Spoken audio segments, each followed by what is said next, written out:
வணக்கம். கோவில் கோபுரத்தின் உச்சியில் கலசங்கள் ஏன் வைக்கப்படுகின்றன?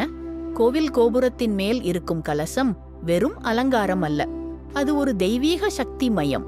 1. ஆகம ரகசியம். சக்தி ஈர்ப்பு ஆகமங்களின்படி கோவில் என்பது உயிருடன் இருக்கும் சக்தி மண்டலம்.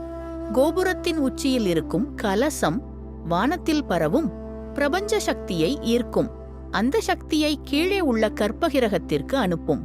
அதனால் தான் கோபுரத்தை பார்த்தாலே மனதில் அமைதி உண்டாகிறது. 2. உலோகங்களின் அதிசயம். கலசங்கள் பொதுவாக தங்கம், வெள்ளி, செம்பு, ஐம்பொன் போன்ற உலோகங்களில் செய்யப்படுகின்றன. இந்த உலோகங்கள் சுற்றியுள்ள சக்தியை ஈர்க்கும், அதை சேமித்து மீண்டும் வெளியிடும். இதனால் கோவில் சுற்றுப்புறம் முழுவதும் நல்ல அதிர்வுகளால் நிரம்பும். 3. இயற்கை பாதுகாப்பு. கலசத்தின் கூர்மையான வடிவம் காரணமாக மின்னல் தாக்கும்போது அதை தாங்கிக் கொள்கிறது, கோபுரத்தையும் கற்பகிரகத்தையும் பாதுகாக்கிறது. இது இயற்கையான பாதுகாப்பு முறையாகும். 4.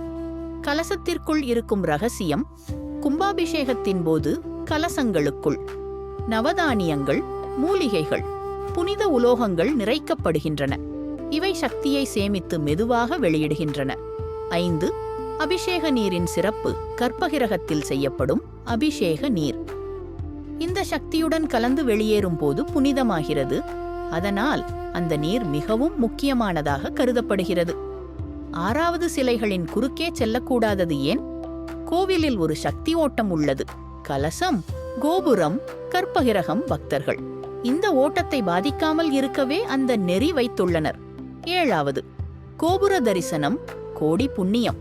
கோபுரமே ஒரு சக்தி மையம் என்பதால் அதை பார்த்தாலே நமக்கு அந்த சக்தி கிடைக்கிறது. அதனால் முன்னோர்கள் கூறினர், கோபுர தரிசனம் கோடி புண்ணியம். முடிவு. கலசம் என்பது ஒரு சாதாரண பொருள் அல்ல, அது பிரபஞ்ச சக்தியை பூமிக்கு கொண்டு வரும் தெய்வீக வாயில். அடுத்த முறை கோபுரத்தை பார்க்கும்போது அதை உணர்ந்து தரிசியுங்கள். உங்க மனதிலும் ஒரு மாற்றம் தோன்றும். இந்த பதிவு பிடித்திருந்தால் லைக், ஷேர் மற்றும் சப்ஸ்கிரைப் செய்ய மறவாதீர்கள். நன்றி.